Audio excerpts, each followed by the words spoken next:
नमस्कार भैया बहनों।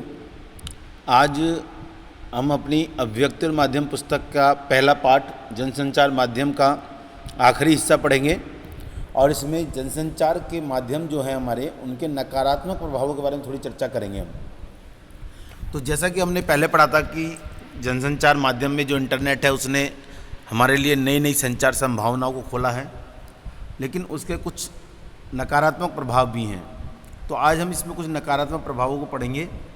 तो देखिए कि जनसंचार माध्यमों पर, विशेषकर सिनेमा पर, यह आरोप लगता है कि उसने समाज में हिंसा, अश्लीलता और असामाजिक व्यवहार को प्रोत्साहित करने में विशेष भूमिका निभाई है।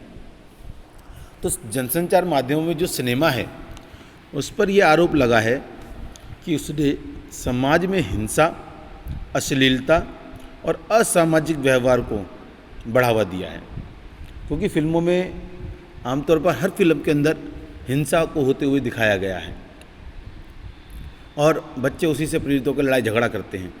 अश्लीलता परोसी गई है, वो दृश्य जो नहीं दिखाने चाहिए वह भी दिखाते हैं। और असामाजिक व्यवहार किसी के साथ बदतमीजी से बात करना।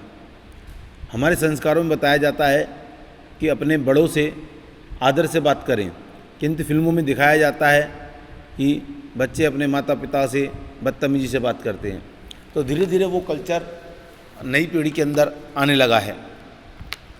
हालांकि विशेषज्ञ मानते हैं कि जनसंचार माध्यम लोगों के व्यवहार और आदतों में परिवर्तन के बजाय थोड़ा बहुत फेरबदल कर देता है और उन्हें ज़्यादा मजबूत करने का काम करते हैं। लेकिन विशेषज्ञ इस आरोप को पूरी तरह नहीं मानते। तो कहीं ना कहीं अगर हम आज समाज पर प्रभाव देखें नई पीढ़ी पर, तो वो सिनेमा का बहुत ज़्यादा दिखाई देता है और वह उसी के अनुरूप आजकल अपने घर में, परिवार में, पेरेंट्स के साथ व्यवहार करते हैं। तो ये काफ़ी नकारात्मक प्रभाव इसका माना जाने लगा है और ये समाज में देखने को भी मिलता है। इसी तरह एक और आरोप लगता है, वो कहते हैं कि जनसंचार माध्यमों का उन लोगों पर अधिक प्रभाव पड़ता है जो किसी चीज़ के प्रति प्रतिबद्ध नहीं हैं या अनिश्चय में। यानी विशेषज्ञ ये भी कहते हैं इस बारे में कि भाई इन सब माध्यमों का प्रभाव उन लोगों पर ज़्यादा पड़ता है जो किसी चीज़ के प्रति प्रतिबद्ध नहीं हैं, यानी किसी चीज़ के प्रति उनका जैसा टारगेट हम फिक्स कर लेते हैं अपना, उसके अनुरूप काम करते हैं। तो प्रतिबद्धता नहीं है कि हाँ हमें ये करना है, नहीं करना है। वो अनिश्चय की स्थिति में होते हैं कि क्या करें क्या नहीं करें। तो ऐसे जो अनिश्चय की स्थिति में होते हैं लोग, उन पर इन जनसंचार माध्यमों का प्रभाव अत्यधिक पड़ता है, क्योंकि जब लगभग सारे माध्यम एक ही समय में एक ही बात कहेंगे और बार बार उन्हीं संदेशों, उन्हीं छवियों और उन्हीं विचारों को दोहराने लगते हैं, तब भी उनका गहरा प्रभाव पड़ता है। तो जैसे किसी सरकार की किसी नीति के खिलाफ मीडिया में बताया गया कि भाई ये नीति गलत है, और उसको गलत साबित करने के लिए वो लगातार उस पर अपने न्यूज़ चैनल पर या समाचार पत्र में लगातार छापते रहते हैं या प्रदर्शित करते रहते हैं। विशेषज्ञ बैठा करके भी उसी योजना की बुराई करते हैं। तो लोगों के दिमाग पर एक असर ये पड़ता है कि भाई ये योजना वास्तव में बेकार है। तो इस प्रकार वो जो अनिश्चय की स्थिति में रहते हैं लोग, वो इससे प्रभावित हो जाते हैं।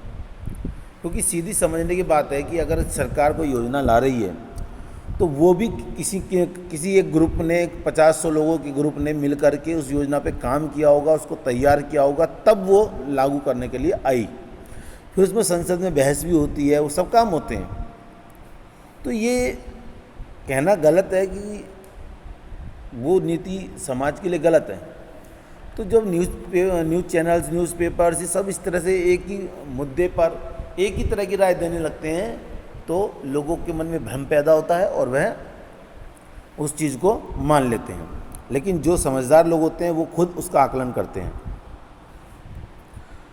इसमें आगे देखें तो जनसंचार माध्यमों का संबंध सार्वजनिक से जुड़ा होता है, यानी सार्वजनिक हित। जनसंचार माध्यमों का काम है समाज के पक्ष में रहना, इसलिए उनसे अपेक्षा की जाती है कि सार्वजनिक हित को आगे बढ़ाएं। इसलिए जनसंचार माध्यमों से ये अपेक्षा की जाती है, ये उम्मीद की जाती है कि ये समाज के हित में काम करें। लेकिन अधिकांश जनसंचार माध्यमों पर या तो किसी कंपनी का स्वामित्व है या किसी व्यक्ति विशेष का, और वह अपने इस चैनल का या अपने इस जनसंचार माध्यम का, चाहे वो पत्रिका हो, पत्र हो, कुछ भी हो, उसे ज़्यादा से ज़्यादा अपने व्यावसायिक मुनाफे को ध्यान में रखकर संचालित करता है।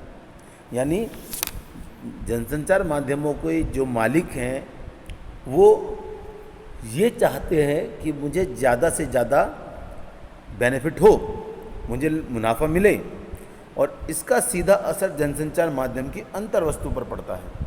और जब उसका मालिक यह सोच के काम करता है कि मुझे ज़्यादा से ज़्यादा प्रॉफिट चाहिए, तो इसका असर जनसंचार माध्यम से प्रसारित होने वाली सूचना की गुणवत्ता पर जरूर पड़ता है, और वह इसके लिए कुछ तथ्यों को छुपा भी लेता है, सारी सच्चाई नहीं बताता। तो इस प्रकार वह अपना फ़ायदा पहले देखते हैं।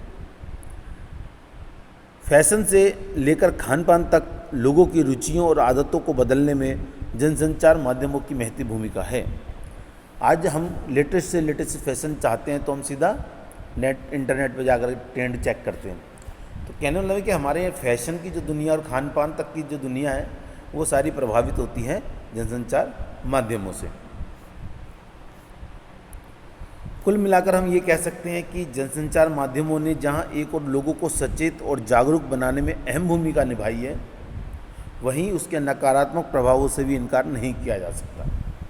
ये बात सच है कि जो हमारे जनसंचार माध्यम है उन्होंने हमें जागरूक बनाया है, सचेत किया है, साथ ही बहुत सारे हमारे को बेनिफिट्स दिए हैं।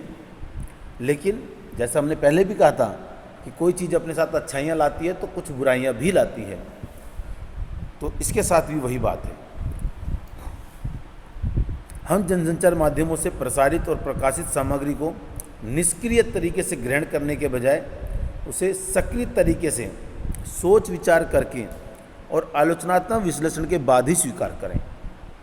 तो ये हमको ही ध्यान देना होगा, हमें ही इसके प्रति जागरूक रहना पड़ेगा कि हम जनसंचार माध्यमों के द्वारा जो जानकारी हमको प्रसारित की जा रही है या प्रकाशित की जा रही है, जब तक हम उसका एक्टिव होकर के आलोचनात्मक विश्लेषण ना कर लें, उस पर सोच विचार ना कर लें कि ये कितनी सही है या कितनी गलत, तब तक हम उस पर अमल ना करें।